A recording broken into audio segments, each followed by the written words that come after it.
This channel does not promote any violent, harmful, or illegal activities. All content provided by this channel is meant for an educational purpose only. রাজ্যসভার ৩ আসনে উপনির্বাচনের আগে বঙ্গ রাজনীতিতে বড় চমক। ঘাসফুল ছাড়ার এক মাসের মধ্যে পদ্ম শিবিরে সুখেন্দু শেখর রায়, সুস্মিতা দেব, প্রকাশচিক বড়াই। বিজেপিতে যোগ দেওয়ার ৩.৫ ঘন্টার মধ্যে রাজ্যসভার টিকিট তৃণমূল ত্যাগী ৩ প্রাক্তন সাংসদকে। ১৩ জুলাই মনোনয়ন জমা দেবেন। অঙ্কের বিচারে ৩ জনেরই জয় কার্যত নিশ্চিত। শ্রী সুখেন্দু শেখর রায়, শ্রীমতী সুস্মিতা দেব এবং প্রকাশচিক বড়াই এখানে উন্নয়নের গতি আনবে এবং আজকে আনুষ্ঠানিকভাবে আমাদের দলে যোগদান করছেন। ২৬-এর বিধানসভায় তৃণমূলের ভরাডুবির পরই ক্ষোভ উগড়ে রাজ্যসভার সাংসদ পদ ছেড়েছিলেন সুখেন্দু শেখর রায়। সেই পথে হেঁটেছিলেন সুস্মিতা দেব, প্রকাশচিক বড়াইকে। বৃহস্পতিবার সল্টলেকে বিজেপি সদর দফতরে বিজেপিতে যোগ দিলেন পদত্যাগী ৩ সাংসদই। রাজ্য পরিবর্তনের পরই শ্রমিকবাবু বলেছিলেন তৃণমূল নেতাকর্মীদের দলে জায়গা দেওয়া হবে না, বিজেপির দরজা বন্ধ। বিজেপির দরজা খোলা নেই, দরজা বন্ধ। তাহলে ভালো তৃণমূল, ভালো তৃণমূল তাদের সংস্কারের মধ্যে দিয়ে যদি রাজনীতি করার ইচ্ছা থাকে এগিয়ে আসবেন, তারপরে তো পার্টি সিদ্ধান্ত নেবে তাকে তৃণমূলকে নেবে কিনা। তাহলে বিজেপির দরজা খুলল?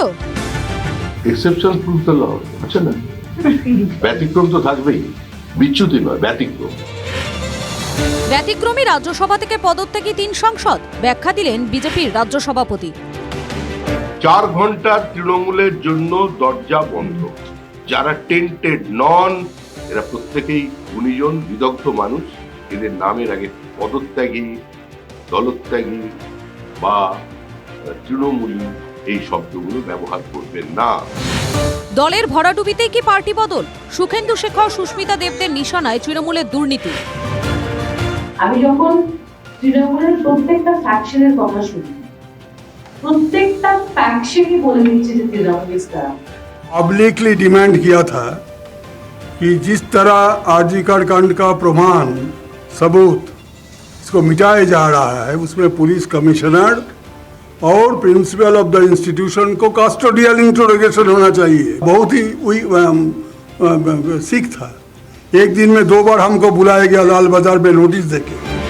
পদত্যাগের পরে হিমন্ত বিশ্ব শর্মার সঙ্গে বৈঠক করেছিলেন সুস্মিতা দেব। আর এই সেদিন শ্যামাপ্রসাদ মুখোপাধ্যায়ের জন্মজয়ন্তীতে আলিপুরে অমিত শাহের সঙ্গে দেখা করতে যান সুখেন্দু শেখর রায়।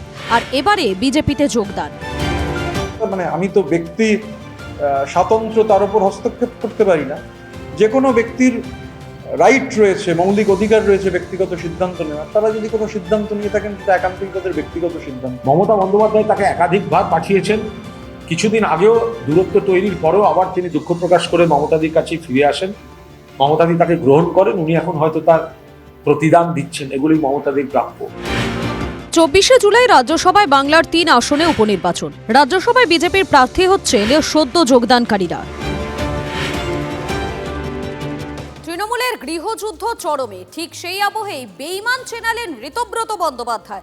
বিরোধী দলনেতার হাতিয়ার ৯১ পাতার চিঠি। আর সেই চিঠি তুলে ধরেই নাম না করে কুণাল ঘোষকে আক্রমণ শানালেন ঋতব্রত। জবাব দিতে দেরি করেননি কালীঘাট তৃণমূলের বাগ্মী মুখপাত্র। আর আমি স্বার্থপর বা বিশ্বাসঘাতকতা করেছি আমি বলবো না, করিনি এটাও বলবো না। কংগ্রেস থেকে টিকিট পেয়েছিলাম, আমার হাতে খড়ি অধীর রঞ্জন চৌধুরী সাহেব মহাশয়। ওনাকে আমি মরার আগের দিন পর্যন্ত স্মরণ করব, ওনাকে সারা জীবন মনে রাখবো। উনি আমার গুরুদেব। বিশ্বাসঘাতক। সেদিন নিজেই নিজেকে দাগিয়ে দিয়েছিলেন বাইরন বিশ্বাস। আর এখন কথায় কথায় তৃণমূলের নেতারা দাগিয়ে দিচ্ছেন অন্যকে।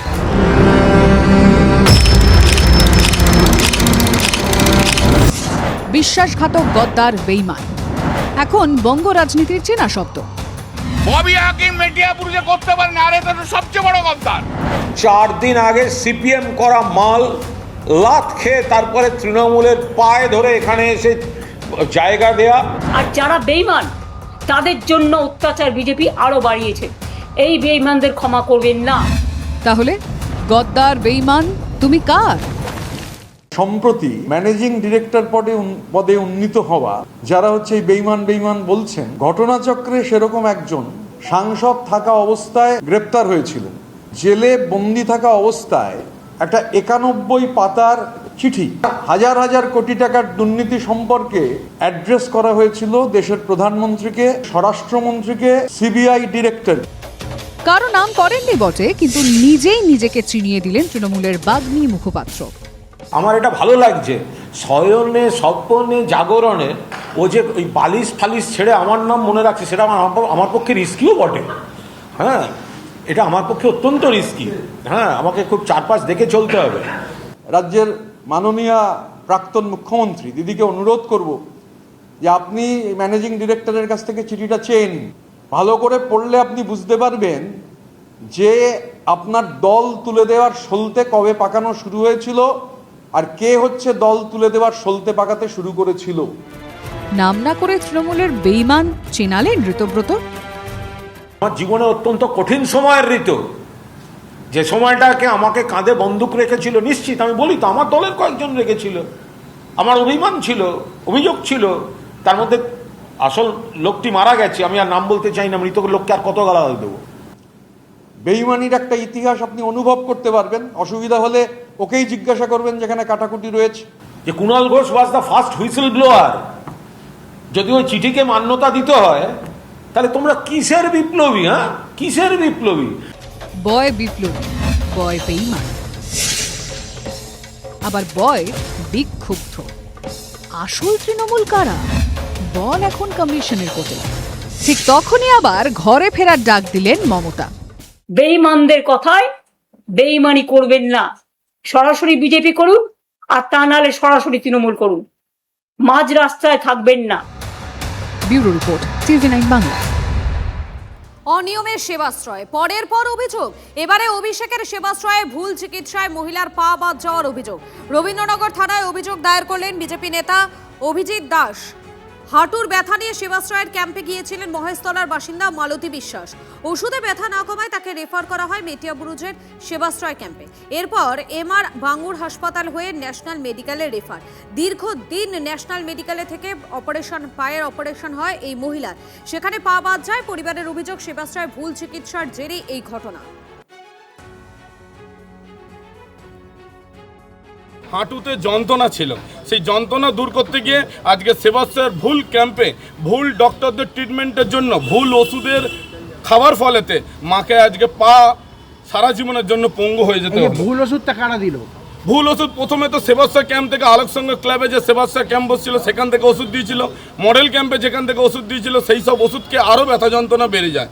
তার ফলেতে আমরা ন্যাশনাল মেডিকেল কলেজের রেফারে গিয়ে ট্রিটমেন্ট করতে থাকি।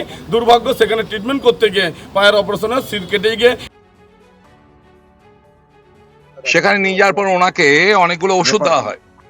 সেই ওষুধগুলো কারা দিচ্ছে, কে ডাক্তার, তার কোনো এনেই আপনি দেখেও বুঝতে পারবেন। এই সমস্ত তাতে কোনো রেজিস্ট্রেশন নাম্বার নেই, কিছুই নেই। এবং তারপর ওখানে মডেল ক্যাম্পে রেফার করা হয়, সেখানে দিয়ে আপনার রেফার করা হয় হচ্ছে কোথায় নিয়ে বাঙ্গুরে। এবং ওখানটায় ডাক্তার মানে সেবাশ্রয় ক্যাম্প থেকে এসছে বলে কোনো গুরুত্বও দেয়নি ডাক্তাররা। পায়ের শিরা কেটে বাদ দিয়ে ওনার পাটা আজকে এমন পরিস্থিতি হয়েছে যে পুরো পা কেটে বাদ দিতে হয়েছে। এবং তারপরে এটা নিয়ে অনেকবার আপনার অভিষেক ব্যানার্জির কাছে তদবার করেছে, কিন্তু অয়ন বা সুমিত এরা কেউ এনাদের পাত্তা দেয়নি। এবং আমরা আশা করবো যে ইনভেস্টিগেশন করার পর অভিষেক ব্যানার্জি এবং তার যে অপারেশনাল অ্যাসেট গুলো ছিল পলিটিক্যাল লেভেলে প্রত্যেকের বিরুদ্ধে তদন্ত করে আইনানুগ ব্যবস্থা নেওয়া হবে। এটা আমরা যাতে ভবিষ্যতে আর কোনো এই ধরনের কেউ না, সে যে কোনো পার্টির হোক, যে কোনো ব্যক্তি হোক, এই ধরনের কাজ না করে। 10 লাখ টাকা না দিলে পচা ডিম কোমরে দড়ি বেঁধে ঘোরানোর হুঁশিয়ারি। বাঁশবেড়িয়ায় বিজেপি কর্মীর বিরুদ্ধে অভিযোগ তুলে বিজেপির রাজ্য সভাপতির দ্বারস্থ প্রাক্তন তৃণমূল কাউন্সিলর। চুচুড়ায় শ্রমিক ভট্টাচার্য বৈঠক সেরে বেরোতে তার পা ধরে কান্না তৃণমূল নেতা কেশব দাসের।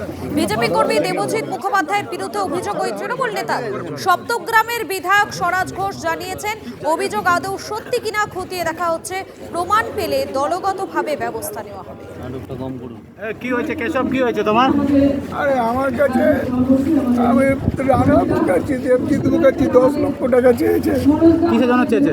দিতে হবে, নাহলে আমাকে ডিম পচা মারবে, নাহলে আমাকে কোমরে দড়ি পরে ঘোরাবে, এইসব করেছে। এটা নিয়ে কি তুমি কি করতে অভিযোগ করতে এসেছো? আমি এখন শ্রমিকদের সঙ্গে কথা বলতে চাইছি। হ্যাঁ, কি হচ্ছে না, কি করছো তোমরা? আরে আমার কাছে আমি রানা বুঝাচ্ছি, 10 লক্ষ টাকা চেয়েছে। কিসের জন্য চেয়েছে? দিতে হবে, নাহলে আমাকে ডিম পচা মারবে, নাহলে আমাকে কোমরে দড়ি পরে ঘোরাবে, এইসব করেছে। এটা নিয়ে কি তুমি কি করতে অভিযোগ করতে এসেছো? আমি আমার শরীরটার সঙ্গে কথা বলতে চাইছি। এমনি তৃণমূল কাউন্সিলরদের উপর বিশ্বাস নেই, তার সত্ত্বেও যদি এমন কোনো ঘটনা ঘটে যে আমাদের বিজেপির কার্যকর্তারা টাকা পয়সা চেয়ে থাকে, তার যদি যথার্থ প্রমাণ থাকে যে ওনার সঙ্গে চেয়েছে, তার যদি কিছু প্রমাণ থাকে, তাহলে এই বিষয়ে আমরা দলগতভাবে পার্টির যেটা নির্দেশ হবে সেই নাম হিসেবে কাজ করা যাবে, তার বিরুদ্ধে নিশ্চয়ই তখন ব্যবস্থা নেওয়া হবে। কিন্তু যদি এই ধরনের কাজ না করে শুধু কাউকে হ্যারেস করা হয়, তাহলেও সেটাকে পার্টি দেখবে। বারুইপুরে ঠিক কি ঘটেছিল মঙ্গলবার মধ্যরাতে? কেন ধর্ষণ খুনে অভিযুক্ত প্রভাসকে গুলি করতে বাধ্য হয়েছিল পুলিশ? এনকাউন্টারে তদন্ত করবে সিআইডি। মুখ্যমন্ত্রী কড়া বার্তার পরেই বাড়ছে গ্রেফতারি, গণপিটুনি, পুলিশকে মারধর, সরকারি সম্পত্তি ভাঙচুরের জালে উঠছে পর অভিযুক্ত।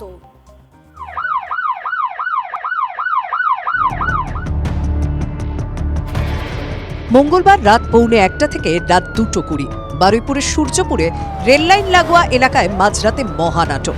সূত্রের খবর, ঝোপ জঙ্গল জলাজমিতে পুনর্নির্মাণের সময় পুলিশের রিভলভার কেড়ে পুলিশকেই গুলি করে ধর্ষণ খুনে অভিযুক্ত প্রভাস মণ্ডল। আত্মরক্ষায় পুলিশ গুলি চালালে মৃত্যু হয় প্রভাসের।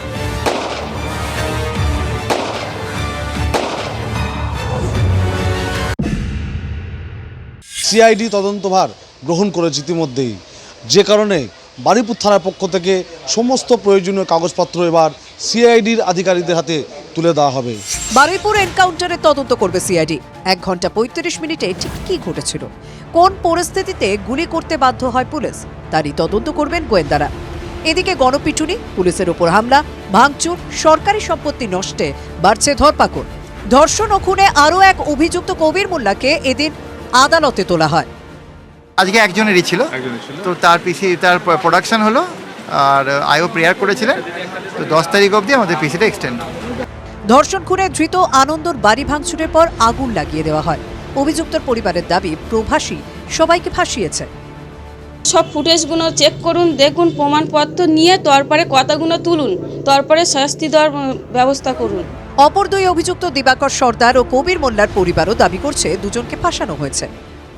আমাদেরও তো একটা বাড়ির মানুষ সেখানে পড়ে আছে, তাকেও কিছু করার নাম করে বাইরে নিয়ে গিয়ে কিসের জন্য করতে পারে না তারা? একটা ভয় তো মানুষের স্বাভাবিক লাগতেই পারে। এনকাউন্টার হয়ে গেলে ভয় পাবো তো, আমাদের ছেলে দোষী নয়, সেই হিসাবে যদি দোষী হয় শাস্তি পাবে। নাবালিকা ধর্ষণ খুনের ঘটনায় রবিবার উত্তাল হয়ে ওঠে বারুইপুরের সূর্যপুর, যেখানে আগে ছিল পুলিশ ক্যাম্প। মুখ্যমন্ত্রীর আশ্বাস মতো সূর্যপুরে হচ্ছে পুলিশের নতুন আউটপোস্ট। এই কমপ্লেক্সে কিন্তু পুলিশের নতুন আউটপোস্ট হবে। ইতিমধ্যেই এসপি তিনি নিজে এসে পরিদর্শন করে গিয়েছেন এবং 2টো ফ্লোর জুড়ে কিন্তু পুলিশ আউটপোস্ট হচ্ছে। আমি এই বাড়িটা দিতে রাজি হলাম এখানকার পরিবেশকে সুস্থ রাখার জন্য।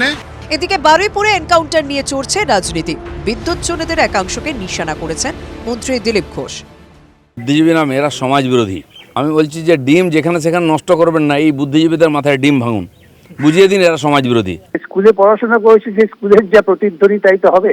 দিলীপ বাবুকে ধন্যবাদ যে উনি সত্য কথাটা বলে ফেলেছেন। নাবালিকা ধর্ষণ খুনে এক এক করে সববারই পড়েছে হাতকড়া।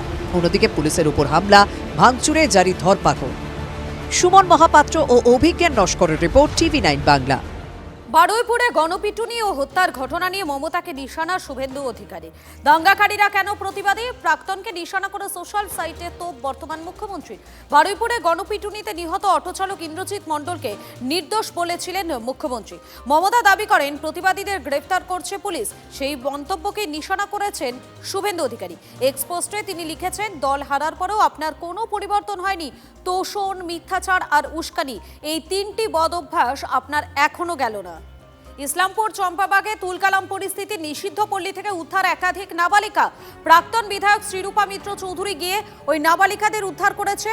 গোটা নিষিদ্ধ পল্লী চত্বর ঘিরে রেখেছে পুলিশ। বিজেপি সরকার ছোট ছোট শিশু কন্যাদের নিয়ে বেচা কেনা করতে দেবে না। এইসব জায়গাতে গত 7 দিনে 40 জনের ওপরে নাবালিকা রেস্কিউ হয়েছে। পুলিশের সহায়তায় রেস্কিউ হয়েছে, বিভিন্ন এনজিওর সহায়তায় রেস্কিউ হয়েছে। এই সরকার মানবিক সরকার, এই সরকার যারা কন্যা সন্তান তাদেরকে নিয়ে যদি তস্করি করা হয়, ট্রাফিকিং করা হয়, আমরা এখানে করতে দেব না। বুলডোজ এখানেও চলবে। পুলিশ বিভাগ এগুলোকে টলারেট করবে না, জিরো টলারেন্স। আমাদের মুখ্যমন্ত্রী বলেছেন নারী সুরক্ষা, কন্যা সুরক্ষাতে আমরা কোনো কম্প্রোমাইজ করব না। জনগণনার কাজে প্রয়োজন শিক্ষক, সেই কাজের জন্য জেলা স্কুল পরিদর্শকের অফিসে চিঠি দিল কলকাতা পুরসভা। শিক্ষকদের জনগণনার কাজে যুক্ত করতে হবে নির্দেশ চিঠিতে। এই কাজে অনীহা প্রকাশ করলে তাদের বিরুদ্ধে আইনানুগ ব্যবস্থা, দোষী সাব্যস্ত হলে সর্বোচ্চ 1000 টাকা জরিমানা এবং সর্বোচ্চ 3 বছরের কারাদণ্ড হতে পারে। 2027 সালে জনগণনার কাজে শিক্ষক, সহকারী শিক্ষক এবং ক্লার্কদের অংশগ্রহণ বাধ্যতামূলক নির্দেশ চিঠিতে। পঠন পাঠনের স্বার্থে কিছু শিক্ষকের অব্যাহতি চেয়ে পুরসভাকে অনুরোধ করা হতে পারে, খবর জেলা স্কুল পরিদর্শকের অফিস সূত্রে। কলকাতা পুলিশের অধীনে প্রতিটি থানাতেই চালু হয়েছে মহিলা হেল্প ডেস্ক। অফিসারদের জন্য বিশেষ প্রশিক্ষণ শিবিরের আয়োজন। অভিযোগ জানাতে যাতে এক থানা থেকে অন্য থানায় ঘুরতে না হয় সেদিকে বিশেষ নজর দেওয়ার নির্দেশ। কিভাবে আপনি যে কমপ্লেন্ট অভিযোগকারী আসবে, অভিযোগ নিয়ে তাহলে কিভাবে কথা বলবেন, কিভাবে ওনাদের সঙ্গে আইনগত বিষয়গুলো যদি গাইড করতে হয় কিভাবে গাইড করবেন। অনেক লোক যখন আসছেন ওইখানে তখন মানে মানসিকভাবে একটু অন্য লেভেলে থাকেন, মানে একটু উদ্বিগ্ন থাকেন। তো ওই আছে কি ওনাকে কাম ডাউন করবে, ওনার কথা শুনবে উইথ এমপ্যাথি অ্যান্ড ওনার পার্সপেক্টিভ কী আছে ওটা বোঝা দরকার, চেষ্টা করবে এবং তারপরে ওনাকে গাইড করবে, ওনাকে এইরকম হ্যারাসমেন্ট না হয়, এই থানা চলে যান, ওইখানে চলে যান, বা এটা আমরা করতে পারবো না, এরকম কোনো ওনার অসুবিধা না হয়, এই সবগুলো বিষয় নিয়ে সবাইকে ট্রেনিং দেওয়া হয়েছে।